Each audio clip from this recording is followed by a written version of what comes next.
Before we start, please don't forget to like and subscribe. The rain had picked up by the time I pulled up outside Melissa's building.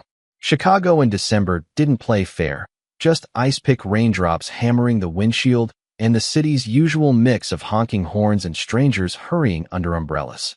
I'd planned this surprise for once. Early from work, the passenger seat wiped down, heater humming. I even brought her favorite chai from that overpriced spot by the river. I parked just around the corner, watching the entrance with a quiet, excited tension I hadn't felt in weeks. Maybe this would soften the distance that had crept in between us.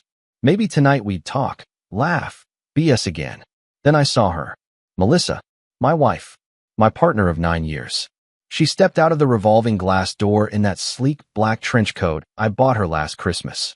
Her hair was pulled back in that clean, no-nonsense bun she only wore when she had something to prove. I smiled, reached for the coffee, and that's when it happened. Instead of scanning the sidewalk or pulling out her phone, she looked straight ahead and walked right past my car. Not 2 feet away, didn't even glance at me. And then, she got into another car. Not an Uber, not a rideshare, not some coworker's junker. A sleek black BMW with dark tinted windows. I only saw his face for a moment. Calvin, her boss. He leaned over, said something to her. She laughed. She laughed. My fingers clenched around the paper coffee cup until the lid popped clean off and the chai spilled into my lap. I didn't even curse. I just started the engine. They pulled out first. I followed. Close enough to see them, far enough not to be noticed. My mind was spinning, screaming. Maybe it was innocent. Maybe there was an explanation. But when I saw her reach over and touch his arm at the red light, something inside me snapped. I gunned it. 2 blocks later, I cut in front of them. Hard. Tires screeched, horns blared. I stepped out into the rain like I didn't feel a thing. Calvin was already out of the car, arms spread like he was ready to defend himself. Are you serious, David? Melissa's voice came from behind him, low, tight. I stared at her, every muscle in my body vibrating. Get in the car. She didn't move. I pointed. Now. People on the sidewalk had stopped. One guy took out his phone. The rain kept falling, mixing with the heat of my breath. Calvin tried stepping in. Look, man, this isn't. You don't speak. I cut him off. You don't look at her, and you don't speak. Melissa, get in the car. That's when she finally looked at me. But not the way I hoped. Not ashamed. Not afraid. Just blank. Like I was an item on her to-do list. She brushed past Calvin, opened the passenger door, and slid into my car without a word. I stood there for a second longer, breathing hard in the cold. Then I got back behind the wheel. We didn't speak. She stared out the window. I gripped the steering wheel like it was the only thing keeping me anchored to reality. For the next few blocks, the only sound was the rain, and the fact that my world had just cracked open.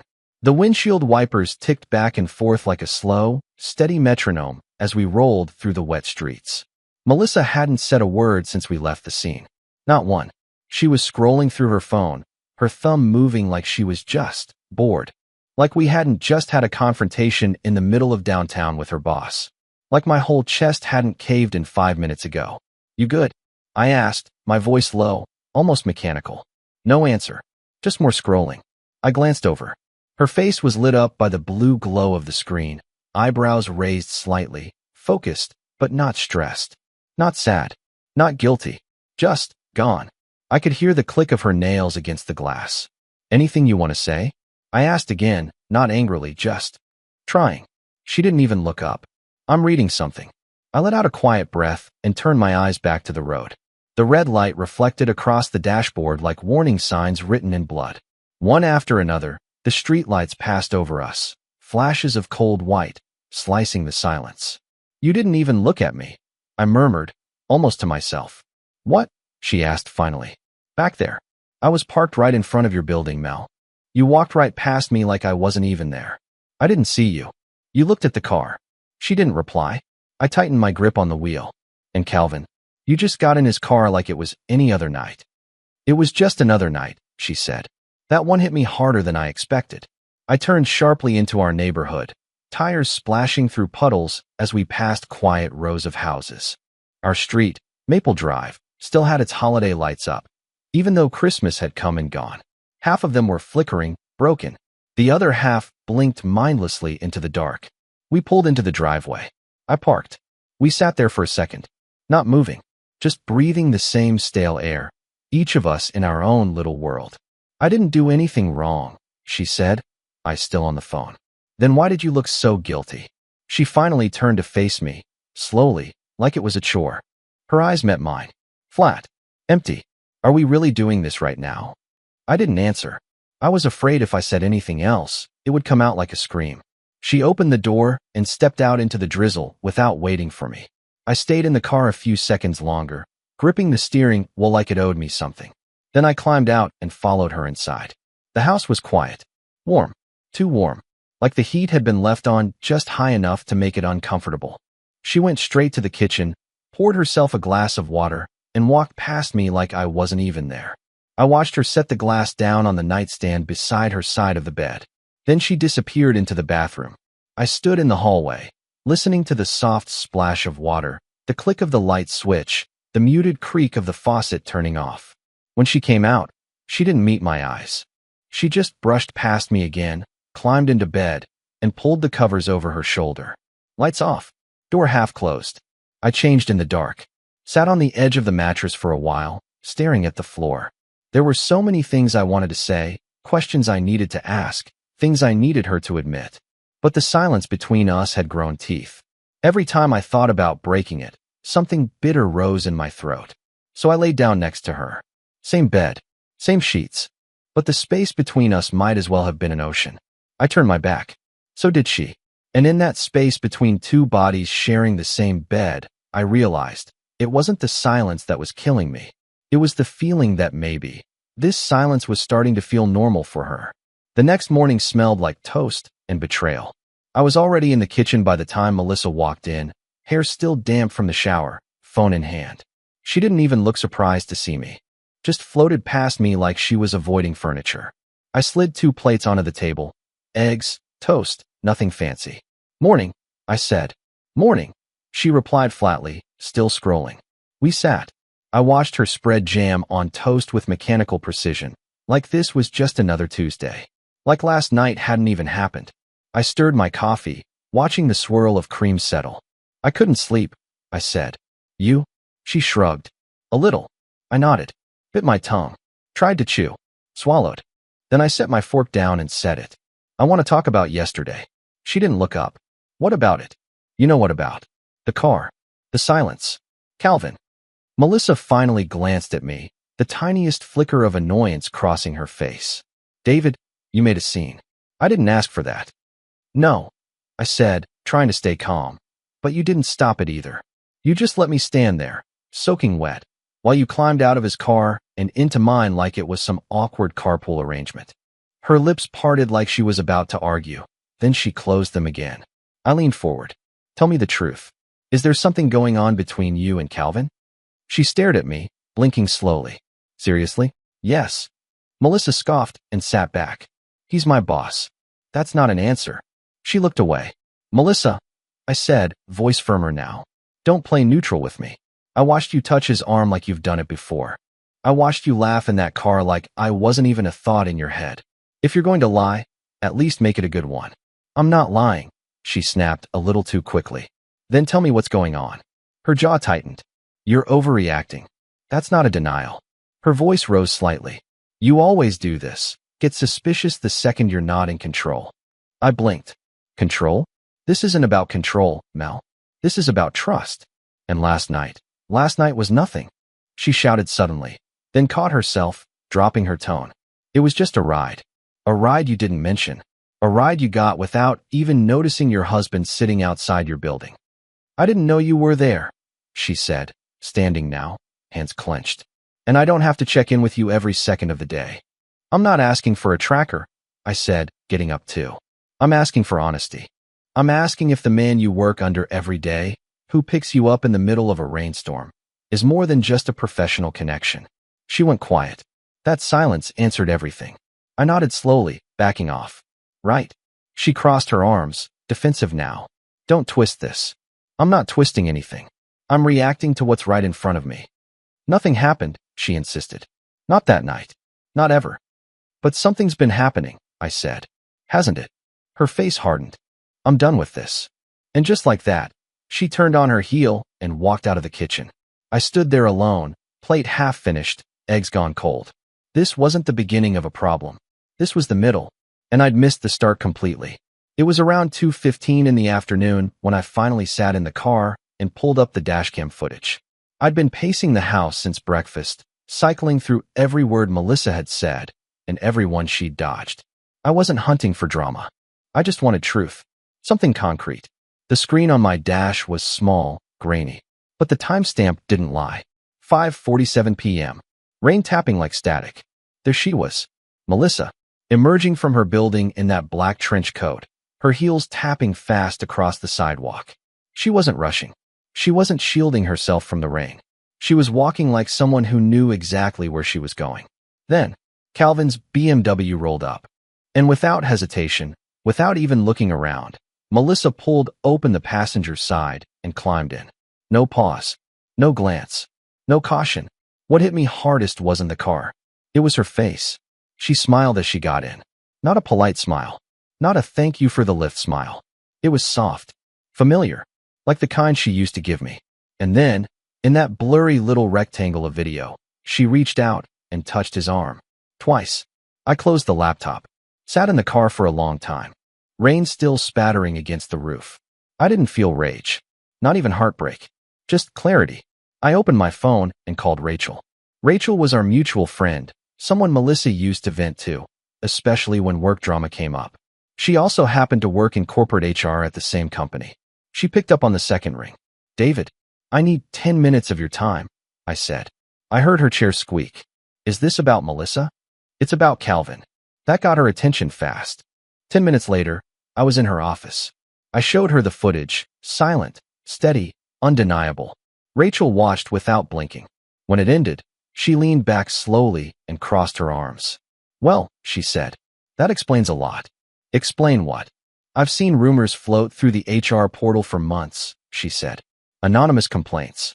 Nothing formal. Nothing you could pin to a name. But Calvin's been too friendly. Especially with female hires. Melissa's name came up twice. Unverified. But still, I stared at her. And no one did anything. She raised a brow. It's a recruitment firm, David. These people sell image for a living. You think they're gonna blow the whistle on their golden boy without hard evidence? I nodded at the laptop.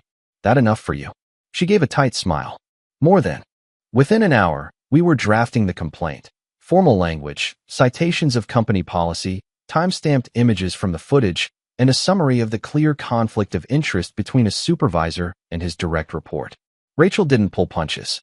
Let's see how clean they want to keep things when this lands on the director's desk, she said, signing the document. And as I watched her slide the form into the interoffice envelope, something clicked into place in me. No more wondering. No more waiting for Melissa to tell me the truth on her terms. I wasn't just her husband anymore. I was a witness. And I was done staying quiet. 3 days passed before I got the email. Subject line, internal ethics review outcome, no violation found. I sat at my desk in the living room, blinking at the screen like maybe if I read it a second time, the words would rearrange themselves. Based on the current scope of evidence provided, we have found no breach of company policy or code of conduct. This matter is considered closed. No breach. No violation. No further action. I leaned back in the chair, staring out the window. The clouds were low and heavy that day, same as my chest. Melissa hadn't mentioned a word. She'd been quieter than usual, polite even, like we were two co-workers sharing a break room. She folded her laundry, answered emails, and slept on her side of the bed like nothing had ever happened. But this told me she knew. And someone in that company had chosen silence over accountability. Rachel called 30 minutes later. I saw the notice, she said. It didn't come through my channel. I had to find it buried in the admin logs. Meaning they bypassed the usual procedure. Fast-tracked it through upper management. Someone very high up shut it down. I clenched my jaw. And Calvin's still in his chair, smiling for headshots. Rachel hesitated. Look, you stirred the pot. That's something. But this company doesn't respond to paper cuts. They wait for blood. I thanked her. Hung up. And that was when the first message came in. Unknown number. You got your answer. Now let it go. I stared at the screen for a few seconds, thumb hovering. Then another buzz. Unknown number. It'd be smart not to start a fire you can't put out. I swallowed. Tight. The messages weren't violent. Not outright. Just cold. Sharp. Precise. Like someone reminding me I was being watched. I took a screenshot and texted Rachel. She replied instantly, "Do not respond. Document everything. You need a trail." At first, I wasn't sure whether to laugh or feel threatened. I wasn't some whistleblower with access to company secrets. I was a husband with a camcorder. What could they possibly want from me? But the longer I sat there, the more I felt it. This wasn't just about Calvin or Melissa. It was about a system. One that would rather intimidate a man into silence than confront the rot in its foundation. And if they thought a few anonymous texts were going to scare me off, they didn't know me at all. Later that night, Melissa walked in from the hallway, phone in hand, and saw me staring at mine. She raised an eyebrow. "Everything okay?" I looked right at her. "Yeah," I said evenly. "Just a message from someone who doesn't like the truth." She froze for half a second. Not long, but just enough. Then she looked away, walked to the kitchen, and opened the fridge like she hadn't heard a thing. She was pretending this wasn't happening. But I'd seen enough. This wasn't over. Not by a long shot. The explosion didn't come right away. It simmered. For days, Melissa moved around the house like a ghost, quiet, careful, distant. She cooked her own dinners, folded her own laundry, even sat on the far end of the couch like we were two polite strangers riding out a long layover. But I knew something was brewing. You could feel it in the pauses, in the looks she didn't give me, in the silence that was no longer sad, but strategic. The blow-up came the following Thursday night. I was standing at the kitchen counter, stirring sugar into my coffee when she came in from the hallway. No warning, no build-up. Just a voice, sharp and furious, slicing through the quiet. "You couldn't just leave it alone, could you?" I turned slowly. "Excuse me." Her arms were already crossed, eyes burning. The complaint. The footage. "Rachel, you went behind my back. You dragged my name into HR and turned it into gossip." I set my spoon down. It wasn't gossip. It was truth. "Oh, please," she scoffed. "You think people care about truth in an office like mine? All you did was humiliate me. You think that helps?" "Melissa," I said calmly, "you walked into another man's car. Your boss's car. After hours. Repeatedly. I watched it with my own eyes. I didn't humiliate you. You did that all by yourself." She stepped closer, voice rising. "You want to ruin me because you feel insecure? Because you saw something you didn't understand? You know what this looks like now? Like I'm sleeping my way up. That's what you did. I didn't make you do anything. You made it public." "No," I said, my voice like a wall now. "I made it documented. You made it public when you got in his car like no one would notice." She was breathing fast now, pacing. "You don't get it. Calvin believed in me. He put me on the big accounts. He vouched for me in front of senior management. I've been working for that for years." I nodded slowly. "Now tell me, did he vouch for you before or after those late-night drives?" Her face twisted. "You're disgusting." "No," I said quietly. "I'm done being used. You want to climb the ladder? Do it. But don't use my name as your rug." She stared at me. Hurt now, not angry. Or maybe both. "So what? You're the moral compass now?" "No," I said. "I'm just done playing the supportive husband in a marriage where loyalty doesn't go both ways." She didn't reply, just stood there. Then, without another word, she turned on her heel, grabbed her keys off the hook, and stormed out the front door. The slam echoed through the hallway. I stood alone for a moment, letting the silence settle like dust. Then I walked to the desk in the corner of the living room and opened my laptop. I wasn't just going to sit and wait for the next attack. If the company wanted to protect Calvin, I needed to understand why. I typed, "Calvin Brooks plus ethical complaints plus Chicago executive misconduct," then I kept digging. Old press releases, internal restructuring memos, archived company directories, a few obscure blog posts from ex-employees. It was all surface fluff until I found a forum post on a professional networking board dated 2 years back. Username hidden, but the story wasn't. "Don't work under CB unless you want to be part of his favorites list. Especially if you're female. His mentorship has a price." I leaned in. Another comment underneath. "I left without filing a report. He knows how to bury it before it floats. Don't expect HR to save you." I bookmarked the thread, then kept going. Calvin's name showed up in a conference scandal 3 years ago, some anonymous complaint at a partner firm. It was handled internally. No paper trail. So this wasn't his first time. I sat back in the chair, the cursor blinking. Melissa wasn't just protected by Calvin. She was embedded in a system that looked the other way. And I had just become a threat to both of them. But I wasn't backing down. It was almost midnight when I found it. Buried halfway down a press release on the company's internal events page. Annual Summit Gala. A celebration of innovation and impact. The date? 1 week from today. The location? The Lakeshore Grand Ballroom. Formal attire. Press invited. CEO attending. Multiple Fortune 500 execs on the guest list. And headlining the event? Keynote delivered by senior partner Calvin Brooks. I stared at the glowing screen, fingers frozen above the keyboard. I read the line again, slower this time. They weren't just ignoring what happened. They were elevating him. Melissa's department was hosting, which meant she wasn't just working under Calvin. She was helping polish the very stage he'd be standing on. That's when the unease really started to crawl in. Because for a second, just a second, I thought maybe I'd overestimated all of this. Maybe my anger had gotten ahead of me. Maybe things weren't as twisted as I feared. But this was a billboard-sized reminder. They didn't care. They didn't care about the footage. They didn't care about the complaint. They didn't care about the women before Melissa. This company didn't just protect Calvin. It needed him. I clicked through the event registration site. A private guest list portal showed rows of confirmed attendees, investors, tech CEOs, business journalists, all lined up to sip champagne under chandeliers and clap for a man they didn't know half as well as they thought. I scrolled to the bottom of the page. There it was, event produced by Internal Comms and Talent Advancement Division. That was Melissa's team. Talent Advancement. That irony made me want to put a hole in the drywall. I shut the laptop. Just sat there a second, running a hand down my face.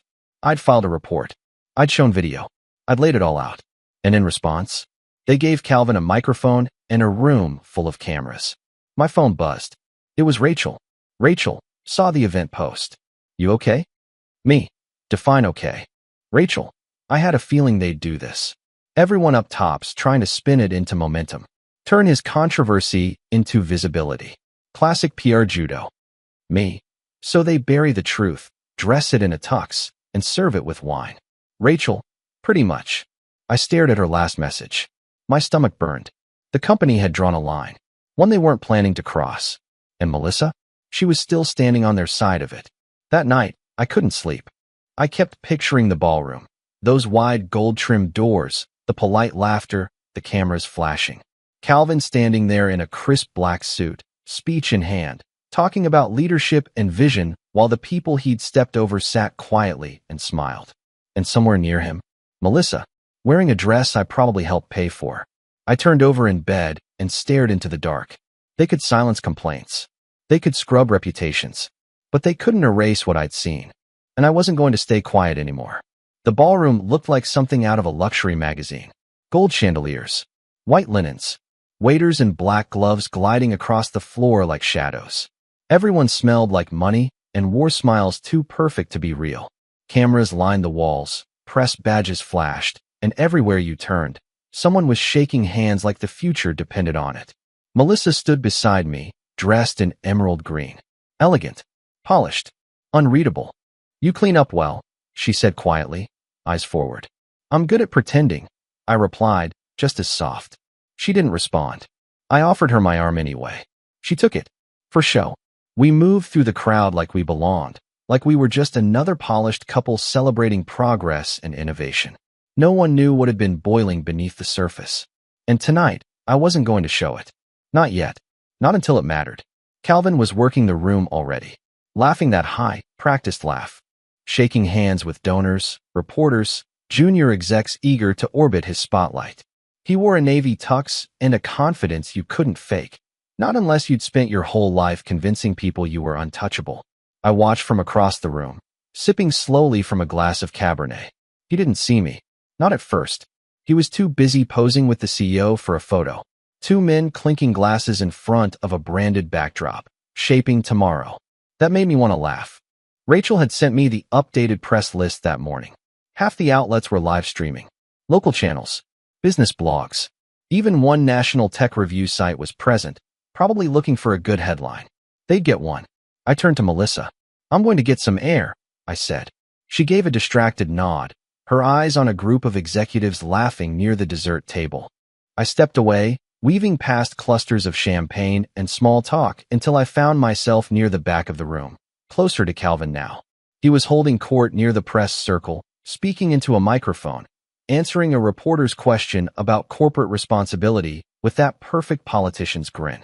And that's when he finally saw me. His smile flickered. I held his gaze and raised my glass slightly. He blinked, then turned back to the cameras, as if he could erase me by looking the other way. I started walking, each step deliberate, each breath steady. By the time I reached him, 2 cameramen were still filming. I stepped in beside him, smiled politely to the reporters, then turned to Calvin and said in a low, clear voice, "Do you mentor every subordinate in your car? Or just the ones you think won't speak up?" He froze. Every muscle in his body went tight. The nearby reporters caught the line, their heads turning in unison like they weren't sure they'd heard correctly. Calvin opened his mouth. Nothing came out. So I did it. With the kind of calm you only get when you've already lost everything worth protecting. I lifted my glass and poured the wine straight over his head. The deep red splashed across his hair, his collar, soaked into that $1,000 tux. Gasps echoed. Cameras flashed. Someone dropped a tray. And Calvin just stood there, stunned, dripping Cabernet and corporate ego in the middle of the ballroom. I stepped back. Now you're marked like the women you forget. Then I walked away. Not fast. Not nervous. Just steady. Behind me, chaos erupted. PR staff rushed in. Someone called security. Melissa's voice called my name from across the room, tight with panic. But I didn't stop. I made it to the front entrance before the first reporter caught up with me. "Sir, are you?" I turned to her, still calm. "You'll want to ask Calvin Brooks why HR buries misconduct complaints and why the same man keeps appearing in them." She blinked, stunned, then scribbled fast.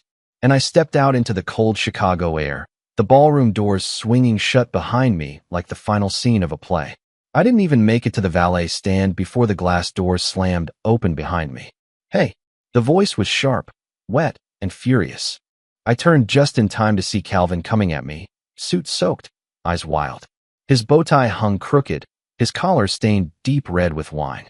Cameras followed, reporters scrambling behind him like vultures sensing fresh blood. "You think this is some kind of game?" he barked, closing the space between us fast. I didn't move, didn't flinch. "You had your moment," I said evenly. "Now back off before you make it worse." But he didn't. Calvin shoved me. Hard. I stumbled back a step, catching myself. Security was already shouting, but they didn't get there fast enough. He lunged again, this time with a fist. It caught the edge of my cheek. A flash of heat exploded in my jaw. I staggered back, vision jolting sideways. Someone screamed. Flashbulbs popped like fireworks. I steadied myself just in time to see him raising his arm again. But this time I swung first. Not clean, not technical, just instinct.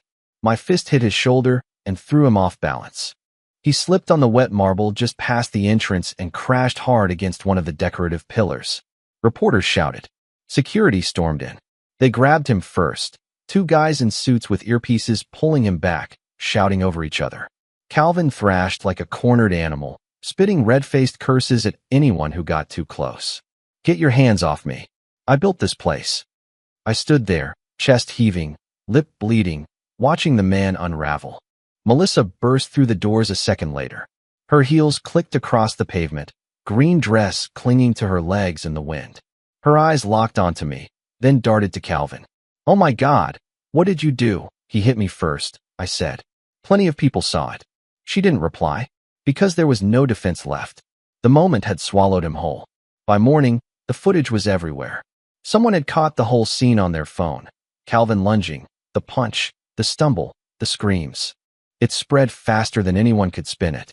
Trending tags, zoomed in screenshots, a 10-second clip looping on every social feed. By 10:17 a.m., the company issued a public statement. Effective immediately, Calvin Brooks has been suspended pending a formal internal investigation. We do not condone acts of violence or behavior unbecoming of our leadership. But that was just the start. Behind the scenes, departments started scrambling. Sponsors pulled out of the event retroactively. HR opened a full audit. Internal whispers turned to written statements. And suddenly, Rachel texted me 3 words. "They're pulling Melissa." I stared at the screen. And not 2 minutes later, Melissa walked through the front door of our house. keys still in hand, her expression blank.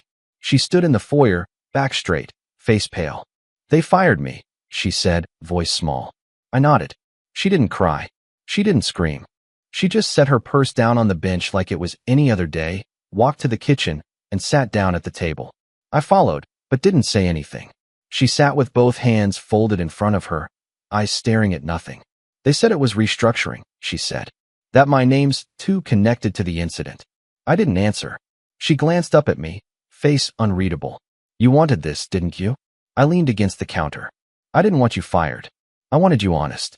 She gave a bitter laugh. "Well, you got both." And with that, she stood and left the room. I heard the bedroom door close softly behind her. No slamming this time.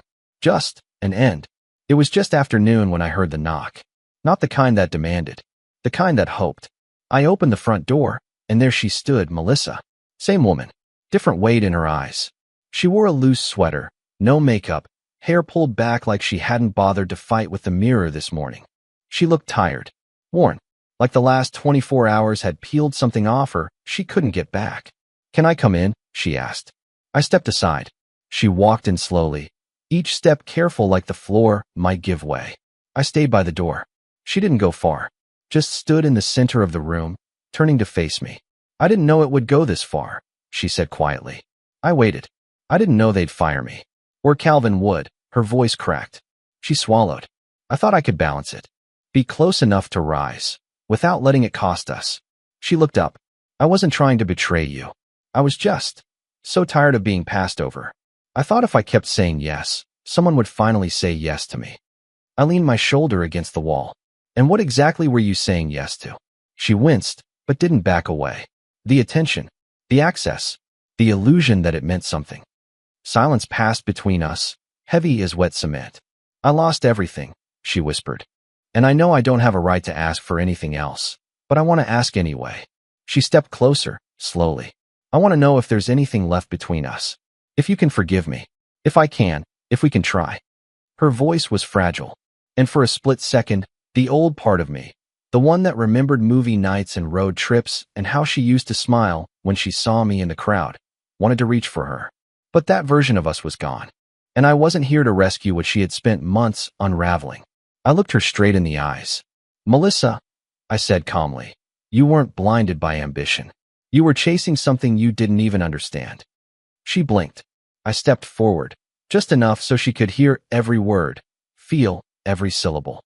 "Then maybe it's time you learn what real ambition costs." She didn't cry. She just nodded once, slowly, and then walked out of the house. No door slam. No apology that could fix it. Just her footsteps, fading. And the truth she finally had to carry on her own. It's been 6 weeks since I signed the papers. No drama. No drawn-out fights. Just 2 signatures, a silent nod from across a cold table, and the clean, painful finality of a courthouse stamp. I moved into a smaller apartment on the north side. Nothing fancy, just enough space for the essentials. The walls are quieter now, and somehow that's easier. Peaceful even. Most mornings I walk to the corner diner, grab coffee, and read through headlines on my phone. The gala incident made its rounds for a while. Calvin's name lit up tech blogs and ethics panels like a caution light. Then it fizzled, replaced by some newer scandal in a newer city. But every once in a while, I still hear things. Like last Thursday, when Rachel and I met for lunch. She slid into the booth across from me and didn't even bother with a hello. She applied for an internal transfer, she said. I didn't ask who she meant. She's been sending emails to other departments. No one's biting. Word traveled fast after the gala. I just nodded. Rachel sipped her iced tea and went on. Calvin's ghosted her completely. HR can't reach him. Rumor is he's halfway through negotiating a soft exit package. Board wants it all buried. And Melissa? I asked. She hesitated. Still unemployed. No offers. One of the recruiters told me off record that her name rings alarm bells now. People see her resume and remember the video. I didn't say anything. I didn't gloat. I just sat there, letting the weight of it settle. Because that's the thing with ambition. It can drive you forward, sure. But if it's pointed in the wrong direction, it doesn't take long before it drives you off a cliff. And Melissa? She was standing in the dust of the wreckage. I wish I could say I hated her. That would have been easier. But what I really felt was distance. The kind that doesn't come from miles, but from watching someone you used to love turn into someone you couldn't follow. Rachel stood to leave. You did the right thing, you know. I didn't do it for justice, I said quietly. She gave me a small smile. Doesn't matter. It still landed. After she left, I sat for a while in that booth, just staring out the window. A bus passed by with a new ad on the side. Integrity drives everything. And for the first time in months, I smiled. Because now I understood something Melissa never did. Ambition's not about how high you climb. It's about what you refuse to step on to get there. That was the end of my story. Melissa said she only wanted to rise, that she never meant to hurt anyone. But when she chose silence over truth and loyalty over integrity, everything unraveled. I still wonder, did she deserve another chance? Or did walking away seal her fate? Tell me in the comments. Did Melissa make a mistake she could have come back from? Or was it already too late? If stories like this hit home, make sure to like and subscribe. I've got more truths to tell.